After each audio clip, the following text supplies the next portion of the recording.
What is it going to take? So why don't you have a seat, and I'm going to ask you that. Like, have you ever said, what is it going to take? You ever used a word like that?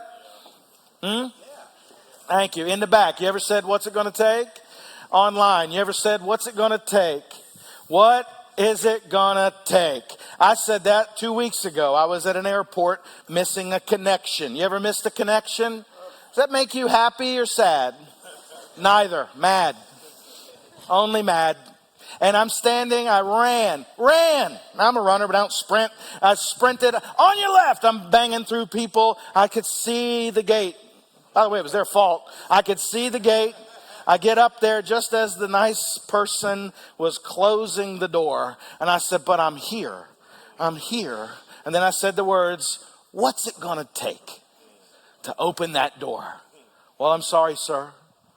Once the door is closed, it can never be open. I get that, but what's it gonna take? You came through the door. You were able to open it. I know I'm not Gandalf, but I think we can get the door open. The plane is here, right? What's it gonna take to get that door open? Now, show of hands, who thinks that I charmed them into opening the door? Hands up. All right. Man, I love you guys.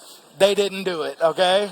They didn't do it. However, they did eventually get that door open. 5 hours later, and a $12 meal voucher, they were surprised able to get the door open. So if anybody in here works for American Airlines, I got a beef, okay? No, I don't. That's not a big deal. My point is this. Some of y'all think the door is shut today.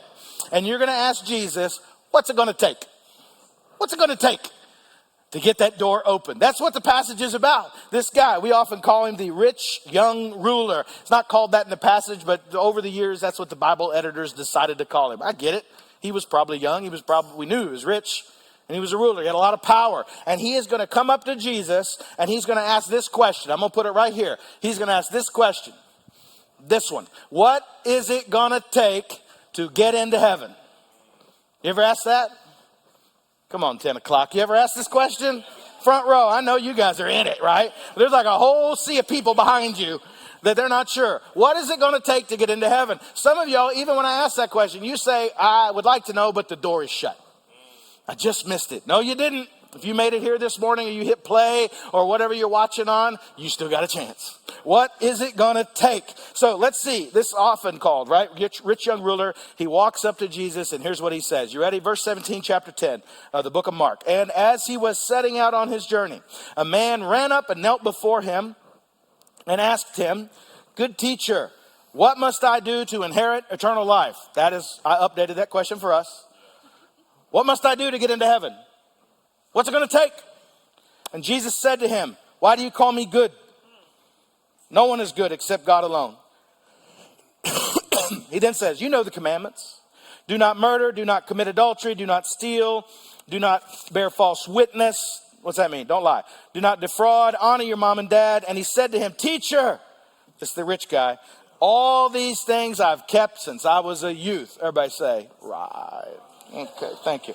And Jesus, looking at him, loved him and said to him, you lack one thing. Go sell all you have and give it to the poor, and you will have treasure in heaven, and come follow me. What's it going to take? He tells him. Disheartened by the saying, he went away, what? Sorrowful, for he had great possession. He was rich. Now, do you think this is the answer he was hoping for? No. You say, Pastor Mark, I know you started 3 services. I know you needed seats. Last week you preached on divorce, and this week you're preaching on giving all your money away. Great growth strategy, bro. Listen, we preach it how it comes, and I love it. I love it. I was blessed by last week. I hope you were. I'm blessed by what God gave me this week. He says, give everything away. But I think we come to Jesus and we ask that question, hey, Jesus, what's it going to take to get into heaven? What's it going to take? And we're expecting him to say things like this. Phil, don't change a thing. You got it, buddy. Do you ever expect that? Just give me a little like, yeah, okay, I kind of sometimes do. We expect him to say, you know, Billy, just keep being Billy. You got it. You're good. But that's not what Jesus said. This is when, no doubt, Jesus notices the disciples are standing around watching this whole interaction. You ever put yourself in the feet of the disciples? Be like, what would I be thinking right here? Here's what I would be thinking. Jesus, this guy's rich. He's in a lot of power. Someday they're going to call him a rich young ruler. Why don't we at least hear him out? He seems to really be into you. So why don't we go get a room at the Hilton Garden Inn with this guy? Like, we're sleeping in the woods. Don't you think we could maybe entertain his idea? Maybe have a waffle, something. And he sees that they're talking about that. And what Jesus immediately is beginning to tell him, and I believe tell us now, is you think this is about money. It is not about money. This passage is about the heart. Because Jesus looked around in verse 23. He looked around and he says to his disciples, how difficult it will be for those who have wealth to enter the kingdom of God. You think that's about money? He's like, well, he does say wealth, right? He does. But let's focus on the difficulty. And the disciples were amazed at his words. But Jesus, he kept going. He said to them, children, how difficult is it to enter the kingdom of God? It is easier for a camel to go through the eye of a needle. You got a picture of a camel in your head? Anybody ever done a camel ride at the zoo or something? Okay, they're big, right? They're big. Anybody got a picture of an eye of a needle? That's the part you can't even get a little piece of thread through without screaming and saying PG-13 words. Like, you can't do it. You can't do it. And he's saying it'll be easier for that camel you put your kid on when they were 5 to get through the eye of a needle than it will be for a rich guy to get into heaven. But I'll still tell you, this ain't about money. This is shocking. And the disciples, they asked the question because they were exceedingly astonished. And they said, what'd they say? Then who can be saved? Say that one with me. Then who can be saved? Because I don't get it. Jesus looked at them and said, with man it is impossible, but not with God. For all things are possible with God. Say what? Listen, there are some who believe that you cannot gain wealth. You can't be rich and be good. There's just no way. There might be people in the room that believe that. I get it. I watch TV. I know what goes on. You say, how in the world could someone get so rich without breaking some rules along the way? Without maybe stepping on some people? You ever had that? Or how about this? How can even having money in our culture, like, that's an injustice. And people are really good at giving away other people's money. You ever notice that? All of you have noticed that. If I had that, I would do this. But you don't. People are good at giving away the church's money. The church should be doing this. Listen, the church is doing a lot of that. It's people all the time, man. Like, why does the church need to have this and this and this? We don't need to. We choose to have that. All right? And honestly, come on, we meet in a metal warehouse on the side of the road with a parking issue. Like, this ain't the labyrinth, but I'm like, everybody wants to do it for you. It can't be justice, right? So you might even expect the disciples to take this stance here. Excellent play, Jesus. You gave them the old camel line. We've heard you use that before. No, but that isn't what they're thinking. Because I know the culture here, and I kind of have a propensity to study things, I actually know what they're thinking in the first century here. Here's what they're thinking. And they say it in that verse. If he can't get into heaven, then we're cooked. If this guy can't get in, we got no chance. That's what they were thinking. Here's why. They lived in a culture, first century, they lived in a culture where wealth was not always seen as evil. You say, well, it's sometimes seen as evil in our culture. Yes, it is. But I'm saying they pretty much across the board. Rather, it was a reward for good moral living. So if somebody was wealthy, what must they also be? They're probably a moral person. They're probably a good guy. That was the general rule of the day. So if you live a good life, God will reward you with prosperity. You see where this is dangerous, right? It is very dangerous. This is why Job, you remember Job in the Old Testament, like 1,000 years before this, we don't know how long, but it was a long time before this, right? He had great wealth. He had great possession. He had everything you could ever ask for. Job was a rich guy, right? And then he lost everything through a series of events. You can go back and read it. I'm not preaching Job today. Through a series of events, he lost it all. He was tested for his faith in God. Do you remember what his friends all came out to do? They didn't come out and start a GoFundMe account for him, did they? No, they did not. Here's what they did. They came out and they asked questions like this. What did you do? What'd you do to make God so mad? You had everything, now you got nothing. It was assumed that he was blessed because he was living a good life. Not the other way around. If you have nothing, then guess what? You must not be living a good life. You got nothing. Now, thankfully, this is not how our culture operates. Right. Sure. That's a sarcasm alert there if you didn't pick up on it. So let's see. How does Jesus handle this man's question? And maybe your question here in a moment, right? What is it going to take to get into heaven? He begins by, we kind of get the record, right? In a way, he didn't ask him this, but here's what he says. He's like, let's look at your record. Yeah, no problem. Let's do it. He says, all right, have you ever murdered? What did he say? No, never murdered. Okay, you ever commit adultery? No, think I'd remember that. I did not. All right, you ever steal? No. No stealing. You take care of mom and dad? Love them dearly. They live with me. We love them. Okay, good. Rich guy even goes as far as to say, I have kept all the commandments since I was a kid. All this incredible wealth, I got it all clean. And now this is where you'd expect Jesus to look him in the eye and go, come on, man. Really? Do you ever think that you're just doing it great? That you're just all 10? Diamond, diamond, diamond. You ever think that? Now, Jesus will tell him the line about the eye of the needle and how it's going to be helped, but I'll get that in a minute. It is kind of interesting, though, that eye of the needle thing, don't you think? Like, what do you think Jesus meant by camel? What is that about? Because the guy he's living a pretty good life. And I've heard it preached, maybe you've heard this passage preached before, that, there's an Aramaic word that means twine. That can sometimes be confused as camel. And so it is possible that Jesus was talking about twine or a camel. Or there's a gate that's hard to get heavy laden camels through. But I just actually refuse to believe that. I actually believe that what Jesus meant was it's hard to get a big fat camel through the eye of a needle. I actually think he meant what he said. I think he was using this to show us that if this is the way you think, the way this rich young ruler thinks, if this is the way you think, then it will be very hard for you. And that it actually doesn't have to do with money. And so when the guy says, what's it going to take? And he asks those questions, he sees his heart, and he says he loved him and said to him, you lack one thing. Go sell all that you have and give to the poor, and you will have treasure in heaven, and come and follow me. That's what he says. That's big. He didn't say, here's what you need to do. Keep an eye on your spending. Every so often, give to the scholarship fund at Keystone. Go ahead and tithe. Other than that, I think you can ride this baby out through retirement, and you'll be fine. It's not what he says. He says, everybody with me, what does he tell him to do? Give it all away. Why would he say that?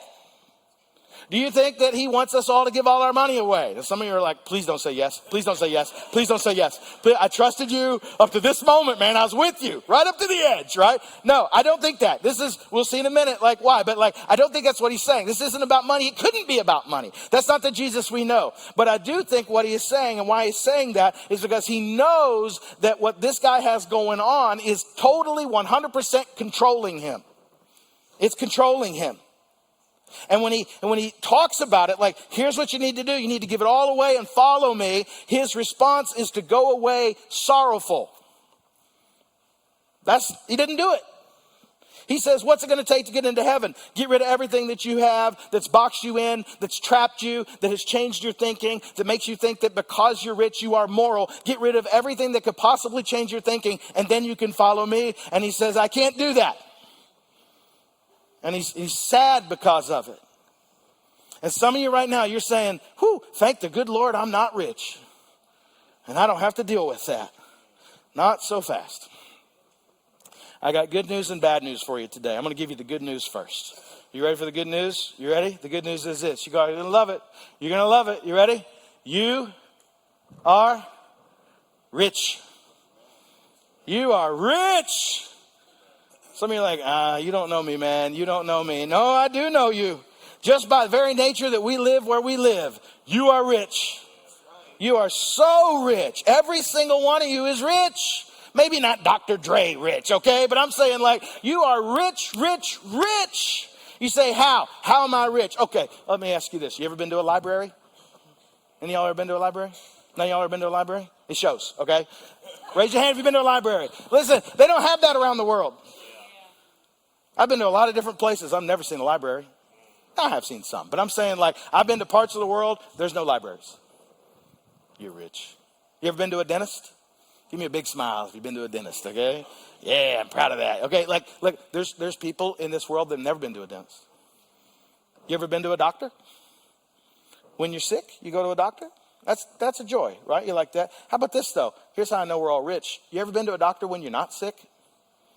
You just went for a checkup just to see.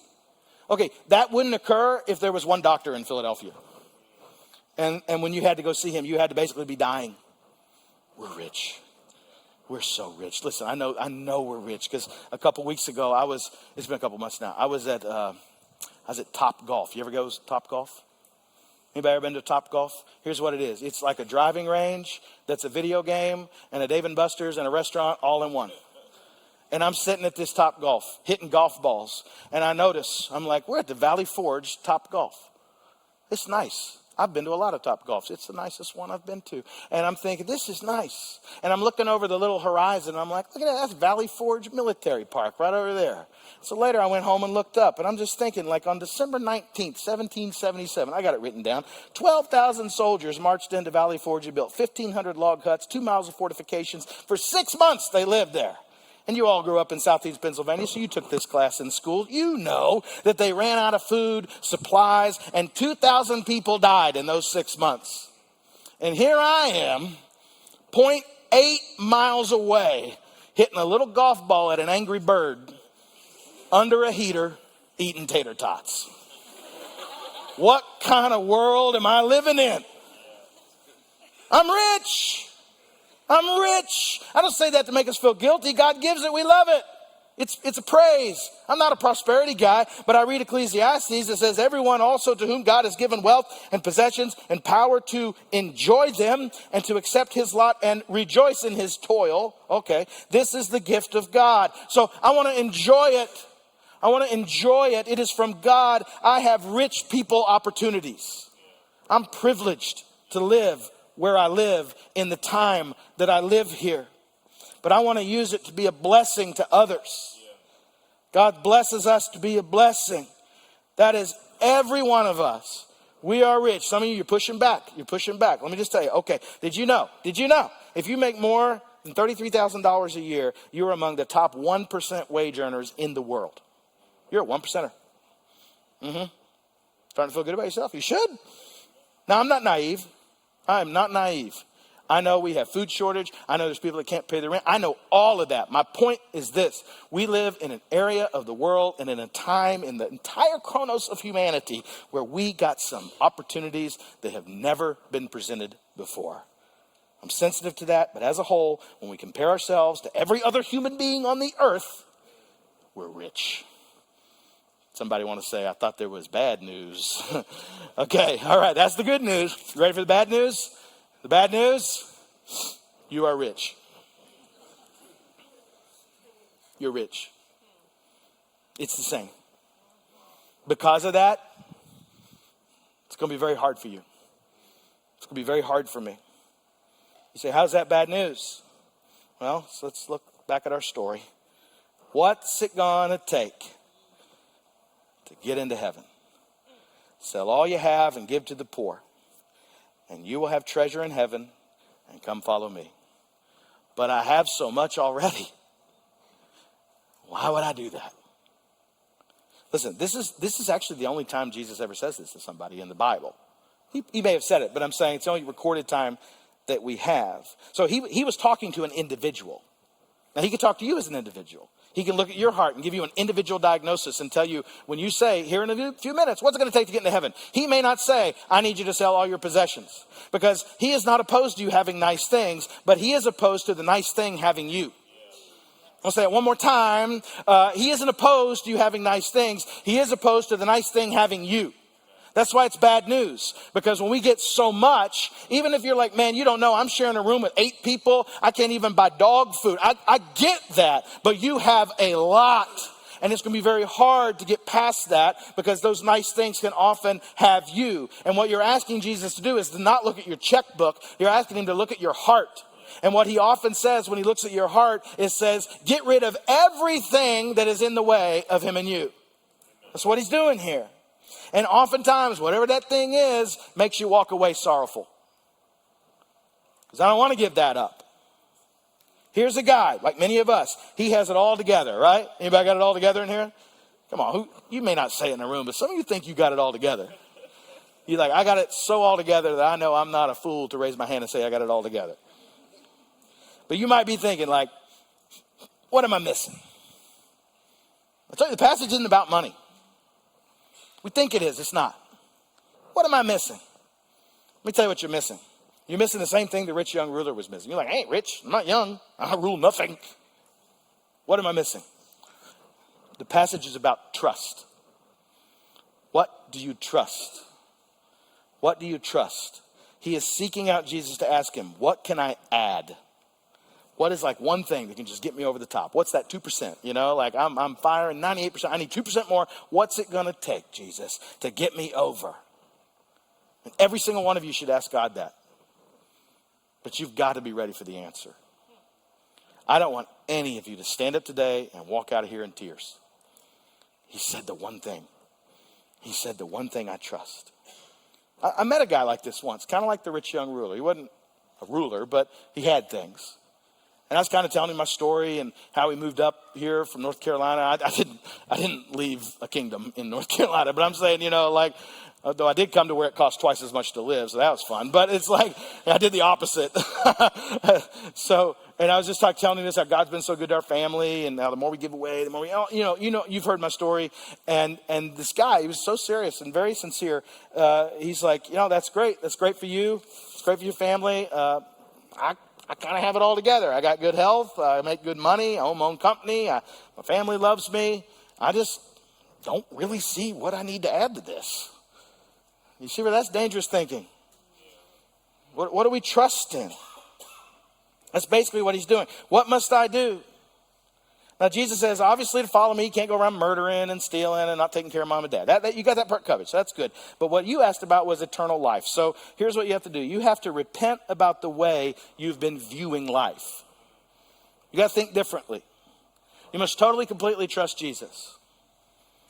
This isn't what anyone else would have said, right? He said, you got to let all that go. Everything you put your trust in, you got to let that go. In his case, it was money, possessions. What is it in your case, right? Because this rich young, he was good looking, rich young, good looking guy, like he just couldn't do it. So what do you think? If you had to anticipate, and I bet you know, if you had to anticipate, when I asked Jesus, God, Holy Spirit, that question, what's he going to say? What do you think he's going to say? He might say, listen, you got to put your trust in Jesus. You got to stop trusting in your own morality. You got to stop trusting your own ability to do everything right. You got to stop trusting in your intellect. Does anybody have trouble with that? I can figure it out. You got to stop trusting in that. You got to stop trusting in your earning potential. Like, hey, listen, I can ride this baby out. I can do some good investments, and then I'll have my whole back end of my life. I'll just have it all set. And Jesus might be saying to you, you got to stop trusting in that. It doesn't mean you can't be good at finance. He's saying that can't be the thing you put your trust in. So he's not saying, dear rich young ruler, it's a sin that you're rich. He's saying, how are you handling it? How are we handling it? How are we handling being rich? Listen, Peter was there. Peter most likely wrote the book of Mark with Mark. We've covered that. Peter was here, and here's what he says. Peter began to say to Jesus, see, this is classic Peter. See, we have left everything and followed you. We did it. We did it. Woo, we're good. Ain't got nothing. Jesus said, truly I say to you, there's no one who has left house or brothers or sisters or mother or father or children or lands for my sake and for the gospel who will not receive 100-fold now in this time. And they're all like high five and yeah, that's good. This is good news. Houses and brothers and sisters and mothers and children and lands with persecutions. Oh, that's where the nursery rhyme kind of goes down, right? And in the age to come, eternal life. That's good. But many, not all, many who are first will be last, and the last first. Peter knew what was up. He's thinking, I'm good to go, Jesus. I gave up everything. I've done all this. Where does it get me? And Jesus lovingly tells him where it will get him. And he reminds him, and I believe the rich young ruler, and I believe all of us here and everybody watching online, he reminds us of where this will get us, especially if we take the thing we trust and we start adding busyness and all this self-indulgence to it. He shows us where it'll get us, and it gets you nowhere unless you follow him, or it gets you everything. Just think about that. What am I supposed to do with Jesus' words? Am I supposed to get my checkbook out and write it all over? I don't think that's what this is about. I don't think that. I do think it's safe to say that many of us, we may have had or will have a similar conversation with Jesus. Maybe today you'll say, Jesus, how do I do it? How do I live this life? How do I get into heaven? And Jesus might start here, okay? He might say, start here. Stop being so into yourself. Okay? Stop being that guy. Stop being so into yourself. Trust in Jesus for everything. You say, but Lord, you've blessed me with a high intellect and an ability to do all these things. Great. Guess who gave that to you? All of you started on third base. All right? You didn't get there on your own. Trust in Jesus. He may say, give it all away. Don't hold back. He may not mean finance, but he will mean trust. So where are you on this? Is it possible? Is it possible? Just entertain this thought. Is it possible that the life you are living, you are just a little too into yourself? Just a little bit, you know? You don't got to answer now, and you certainly don't have to tell me your answer. But that may be the thing you're holding on to, and you actually don't think it's holding you back. You might be saying, sign it all over. You may even see people, well, they're better off than me, so I'm doing okay. Nah, I get that, I do. Or you may even see people that have worked a little harder and have a little more, and you're like, well, I think if I worked a little harder, I could have a little more. Yeah, it may be true. But have you given your trust over to Jesus? The answer he gives him, again, I'll say it again. He looks at him, loved him, and said to him, you lack one thing. Go sell it all, give to the poor, and you'll have treasure in heaven. Oh, so I get it back? That's what he says. Come follow me. You say, why did he say that part about loving him? Is it because Jesus loves everyone? Well, Jesus does love everyone, but is that why he said it? Is it because he saw what this guy could potentially bring to this ministry? Can you imagine? Like if a rich young ruler walked in today and caught me in the lobby, is like, listen, I just made $182 million and I would like to give it to the church. I'm not going to say, well, technically this passage isn't about money, you know, like... I'd be like, let's talk. Let's have a chat. We got some churches to plant. We got a parking lot to build somewhere. But I don't think that's what it's about. At this point in Jesus' ministry, he's about 31 years old. I think we would all consider that young. Any 31-year-olds in the room? 30, 31, 32. Okay, yeah, they're young. You're young. Right? I believe he looked at him, and I believe he was showing everybody this. I believe he looked at him and he identified with him. I think that's why we have different language here. Because if we think about where Jesus came from, do you know where Jesus came from? No, like before that, before Christmas. Heaven. Who'd think that was probably pretty phenomenal place to be from, right? Like I talk about being from Kentucky and how great that is, but it's not heaven, right?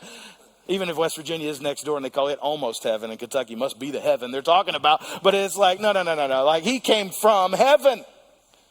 And yet he left. Jesus was far richer than any of us could ever imagine. Yet he walked away from that. Jesus had far more power. He's King Jesus. He created everything you've ever known. Every entity, all time, every space, every molecule, atom, even them little things smaller than atom. He made all of that way back in Genesis with a word. He is the word. You think he's powerful? Oh, he's a ruler. He's the king. Jesus had lived in incomprehensible glory, wealth, love, joy of the Trinity for all of eternity prior to coming. And he left it all because he trusted God. So I got to think, when he's looking at that guy, he's thinking, I love you. You got to do what I did. You got to walk away from everything. He's got to be thinking, I did exactly what I'm asking you to do. I walked away from it all and I gave it all away for you. He's got to be thinking in that love that I did that so that you could walk away from it all and follow me. Jesus isn't asking any of us to do anything he didn't do. Give away your little so that you can gain everything. Listen, I'm not like a econ guy. I didn't take those classes, but I can see that's a good investment. So if I give away what little power I've got, I'll get more. If God will bless the part I give, yeah. Jesus is the ultimate rich young ruler. And he walked away from it. When you do this, when you give it all away to go with Jesus, I'm telling you, the way you see the world changes. Everything changes. You go from, just hear me on this, you go from figuring out how much you have to give away to how much do I get to give away. Generosity has meaning.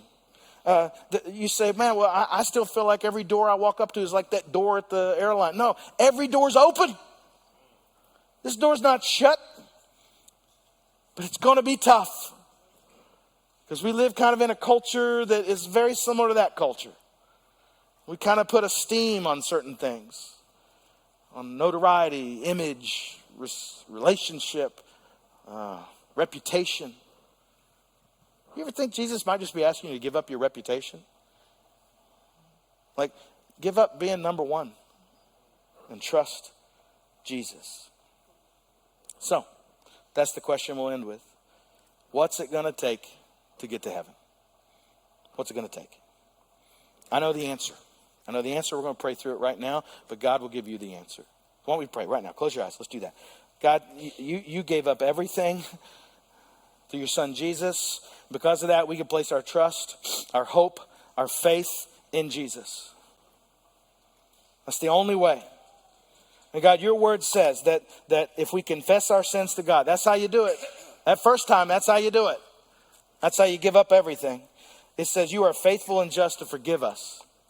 So I give up, you give. That's great. And God, we know that through that, just like we read a moment ago, or so we talked about a moment ago, you sent your son Jesus so that we could have life. So that we could take whatever we trust in and we could give it up. But we gain so much more in return. So Jesus, thank you for being the ultimate rich young ruler. For going to the cross. For dying for me. For giving it all away. In those moments, it was all for me. The Bible says if anyone is in Christ, he is a new creation. So I don't think the way I used to. I don't act the way I used to. I don't project things the way I used to. I'm a new person. The old one is gone. He is dead. There are many of you that God has brought here just for this moment. You may be watching online and you need to, right there where you are, you may need to pull the car over and just pray this prayer and give it all over to God right now. Maybe you're here in this room and you're like, man, oh man, how did this happen? How did I find the answer this easy? We're just sitting here in a building on 427 Stump Road. I can gain everything by giving up everything. Here's how you do it. You pray right now. If you're home watching this, maybe watching on a little phone, you can do it right there. You say, Dear Jesus. You can talk directly to him just like that guy did. Dear Jesus, I know I'm a sinner. That's you admitting it. I know it. I believe that you came in humility for me. I believe you died on the cross.